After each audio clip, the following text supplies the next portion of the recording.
Hi friends, Pallavi ಪಯಣ ಚಾನಲ್ಗೆ ಹಾಗೂ ಗಜರಾಜ ಅರ್ಜುನನ ಜೀವಗಾಥೆಯ ಈ ವಿಶೇಷ ಸರಣಿಯ ಅಂತಿಮ ಸಂಚಿಕೆಗೆ ನಿಮಗೆಲ್ಲರಿಗೂ ಸ್ವಾಗತ. ಸ್ನೇಹಿತರೆ, ಕಳೆದ 5 ಸಂಚಿಕೆಗಳಲ್ಲಿ ನಾವು ಅರ್ಜುನನ ಬದುಕಿನ ಬೇರೆ ಬೇರೆ ಆಯಾಮಗಳನ್ನು ನೋಡಿದ್ದೇವೆ.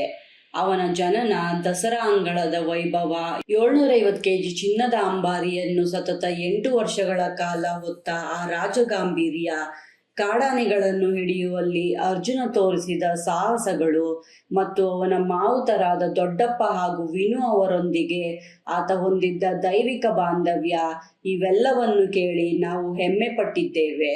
ಆದರೆ ಸ್ನೇಹಿತರೆ, ಪ್ರತಿ ಮಹಾನ್ ಇತಿಹಾಸಕ್ಕೂ ಒಂದು ಅಂತ್ಯವಿರುತ್ತದೆ. ಅರ್ಜುನನ ಕತೆ ಮುಕ್ತಾಯವಾಗುವುದು ಮೈಸೂರಿನ ಹೂವಿನ ಹಾಸಿನ ರಾಜಮಾರ್ಗದಲ್ಲ, ಬದಲಾಗಿ ಆತ ಹುಟ್ಟಿ ಬೆಳೆದ ಅದೇ ದಟ್ಟ ಅರಣ್ಯದ ಯುದ್ಧ ಭೂಮಿಯಲ್ಲಿ. ಯಾವ ಮಣ್ಣಿನಿಂದ ಬಂದನೋ ಅದೇ ಮಣ್ಣಿನಲ್ಲಿ ಬೆಟ್ಟದಂತಹ ಶಕ್ತಿ ಮಣ್ಣಾಗುವ ಕರಾಳ ಕ್ಷಣಗಳು ಅಕ್ಷರಶಃ ಕನ್ನಡಿಗರ ಎದೆಯನ್ನು ಸೀಳುವಂತಿತ್ತು. ಇಂದು ನಾವು ಅರ್ಜುನನ ಅಂತಿಮ ಹೋರಾಟ ಮತ್ತು ಆತ ವೀರ ಮರಣವನ್ನೊಪ್ಪಿದ ಆ ಕರಾಳ ದಿನದ ಬಗ್ಗೆ ಅತ್ಯಂತ ನೋವಿನಿಂದ ಮಾತಾಡೋಣ. ವಿಡಿಯೋ ಕೊನೆವರೆಗೂ ನೋಡಿ. ಅರ್ಜುನನ ತ್ಯಾಗಕ್ಕೆ ಗೌರವ ಸಲ್ಲಿಸೋಣ. ಅದಕ್ಕೂ ಮೊದಲು ನೀವಿನ್ನು ನಮ್ಮ ಚಾನಲ್ಗೆ ಸಬ್ಸ್ಕ್ರೈಬ್ ಆಗಿಲ್ಲ ಅಂದ್ರೆ ಈಗಲೇ ಹಾಗೆ ಪಕ್ಕದಲ್ಲಿರೋ ಬೆಲ್ ಐಕಾನ್ ಮೇಲೆ ಕ್ಲಿಕ್ ಮಾಡಿ. ವೀರನ ಅಂತಿಮ ಹೋರಾಟ ಮತ್ತು ಅಮರತ್ವ. ಆ ಕರಾಳ ದಿನ, ಅದು ಡಿಸೆಂಬರ್ 4, 2023, ಹಾಸನ ಜಿಲ್ಲೆಯ ಸಕಲೇಶಪುರ ತಾಲೂಕಿನ ಎಸಳೂರು ವಲಯದ ದಬ್ಬಳ್ಳಿಕಟ್ಟೆ ಅರಣ್ಯ ಪ್ರದೇಶ. ಅಂದು ಇಡೀ ಮಲೆನಾಡು ಶಾಂತವಾಗಿತ್ತು. ಆದರೆ ಅರಣ್ಯ ಇಲಾಖೆಯ ಪಾಲಿಗೆ ಅದೊಂದು ಅತ್ಯಂತ ಕಠಿಣ ದಿನವಾಗಿತ್ತು. ಅಲ್ಲಿನ ಜನವಸತಿ ಪ್ರದೇಶಗಳಿಗೆ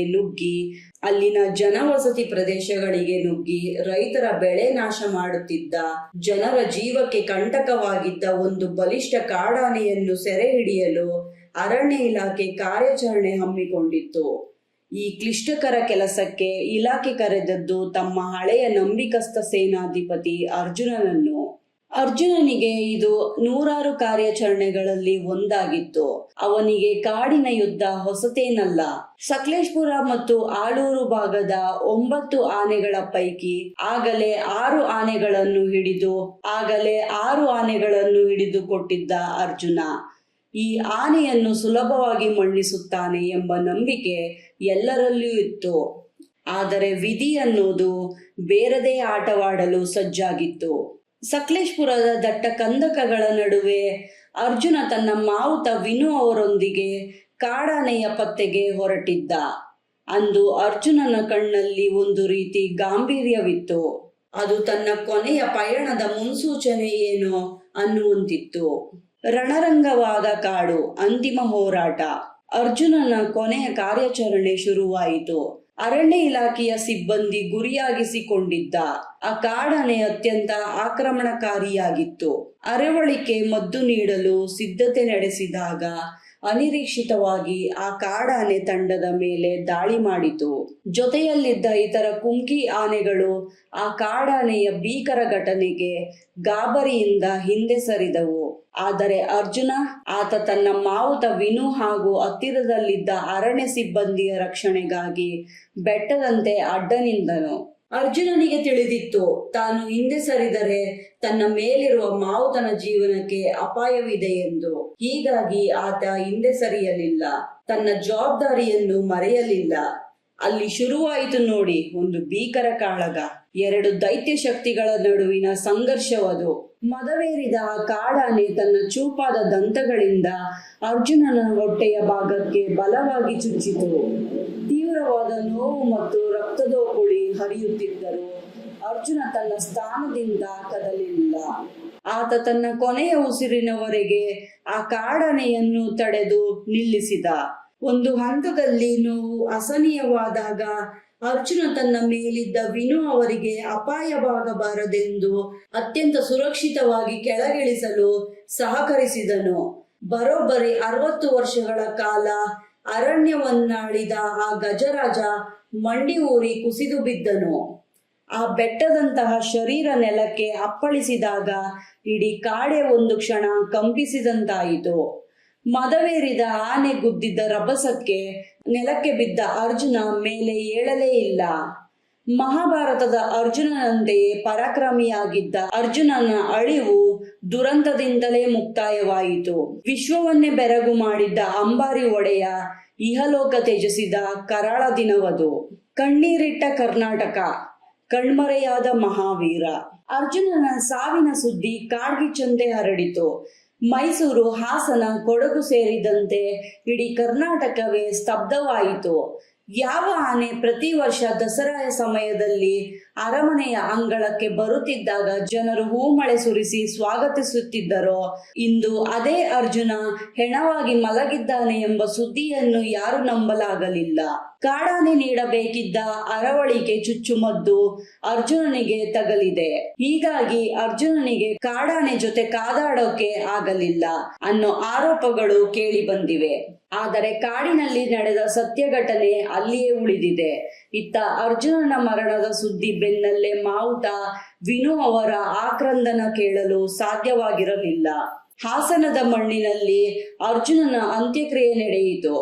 ಸಕಲ ಸರ್ಕಾರಿ ಗೌರವಗಳೊಂದಿಗೆ ಗನ್ ಶೂಟ್ ನೀಡುವ ಮೂಲಕ ಆ ವೀರನಿಗೆ ವಿದಾಯ ಹೇಳಲಾಯಿತು. ಸಾವಿರಾರು ಅಭಿಮಾನಿಗಳು ಅಂದು ಕಾಡಿನ ಹಾದಿಯಲ್ಲಿ ಮೈಲುಗಟ್ಟಲೆ ನಡೆದು ಬಂದು ಕಣ್ಣೀರು ಹಾಕುತ್ತಾ ತಮ್ಮ ನೆಚ್ಚಿನ ಅರ್ಜುನನಿಗೆ ಅಂತಿಮ ನಮನ ಸಲ್ಲಿಸಿದರು. ಮತ್ತೆ ಹುಟ್ಟಿ ಬಾ ಅರ್ಜುನ ಎಂಬ ಘೋಷಣೆಗಳು ಅರಣ್ಯದ ತುಂಬೆಲ್ಲ ಮುಳುಗುತ್ತಿದ್ದವು. ಆತ ಕೇವಲ ಆನೆಯಾಗಿ ಸಾಯಲಿಲ್ಲ, ಸಾರ್ವಜನಿಕರ ರಕ್ಷಣೆಗಾಗಿ ತನ್ನ ಪ್ರಾಣವನ್ನೇ ಬಲಿ ಕೊಟ್ಟ ಹುತಾತ್ಮನಾಗಿ ಅಮರನಾದನು. ಸ್ನೇಹಿತರೆ, ಅರ್ಜುನನ ಮರಣಕ್ಕೆ ಇಡೀ ಕರ್ನಾಟಕವೇ ಕಣ್ಣೀರಿಟ್ಟಿತು. ದೊಡ್ಡ ದೊಡ್ಡ ಗಣ್ಯರೆಲ್ಲ ಅರ್ಜುನನಿಗೆ ದುಃಖದ ವಿದಾಯ ಹೇಳಿದರು. ಅರ್ಜುನನ ಸಾವಿಗೆ ಸಂತಾಪ ವ್ಯಕ್ತಪಡಿಸಿದ ಸಿಎಂ ಸಿದ್ದರಾಮಯ್ಯ ಐತಿಹಾಸಿಕ ಮೈಸೂರು ಕೇಂದ್ರ ಬಿಂದುವಾಗಿ ಜಂಬೂ ಸವಾರಿಯನ್ನು 8 ವರ್ಷಗಳ ಕಾಲ ಅತ್ಯಂತ ಯಶಸ್ವಿಯಾಗಿ ನಡೆಸಿಕೊಟ್ಟ ಜನರ ಪ್ರೀತಿ ಪಾತ್ರವಾಗಿದ್ದ ಆನೆ ಅರ್ಜುನ ಇನ್ನಿಲ್ಲ ಅನ್ನೋ ಸುದ್ದಿ ಕೇಳಿ ನೋವಾಯಿತು ಅಂತ ಬೇಸರ ವ್ಯಕ್ತಪಡಿಸಿದ್ದರು. ಜೊತೆಗೆ ಲಕ್ಷಾಂತರ ಜನರ ನಡುವೆ ಗಾಂಭೀರ್ಯದಿಂದ ಸಾಗುತ್ತಿದ್ದ ಅರ್ಜುನನ ನಡಿಗೆ ನನ್ನಂತಹ ಕೋಟ್ಯಾಂತರ ಮನದಲ್ಲಿ ಶಾಶ್ವತವಾಗಿ ಇರಲಿದೆ ಅಂತ ಹೇಳಿದ್ದರು.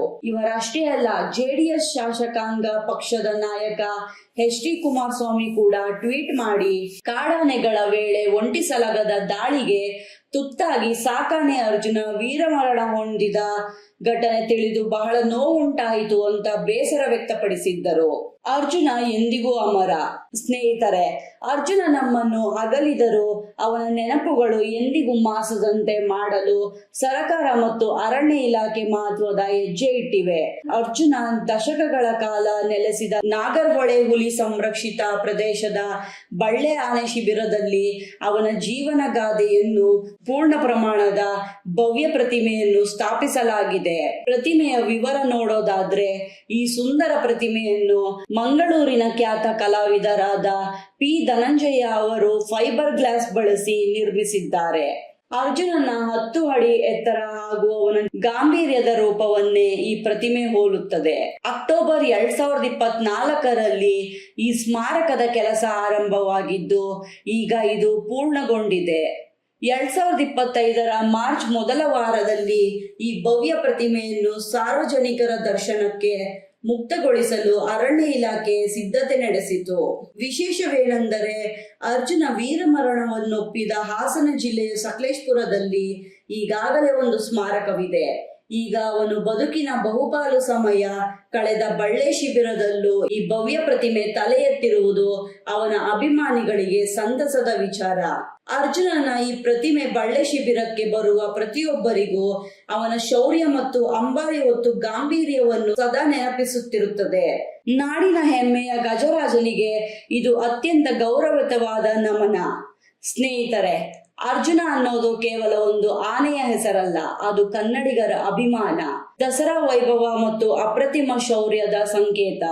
ಅಂಬಾರಿ ಹೊರುವಾಗ ಆತ ತೋರುತ್ತಿದ್ದ ಆ ದೈವಿಕ ಸಂಯಮ ಮತ್ತು ಕಾಡಿನಲ್ಲಿ ತೋರುತ್ತಿದ್ದ ಆ ಹುಲಿಯಂತಹ ಶೌರ್ಯ ನಮ್ಮ ಇತಿಹಾಸದಲ್ಲಿ ಸುವರ್ಣಾಕ್ಷರಗಳಲ್ಲಿ ದಾಖಲಾಗಿದೆ. ಅರ್ಜುನನಿಲ್ಲದ ದಸರಾವನ್ನು ಕಲ್ಪಿಸುವುದು ಕಷ್ಟ.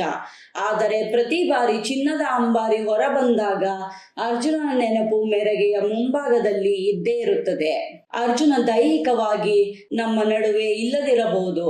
ಅರ್ಜುನನ ಈ ಕತೆ ನಿಮಗೆ ಇಷ್ಟವಾಗಿದ್ದರೆ ಈ ವಿಡಿಯೋವನ್ನು ಎಲ್ಲರಿಗೂ ಶೇರ್ ಮಾಡಿ.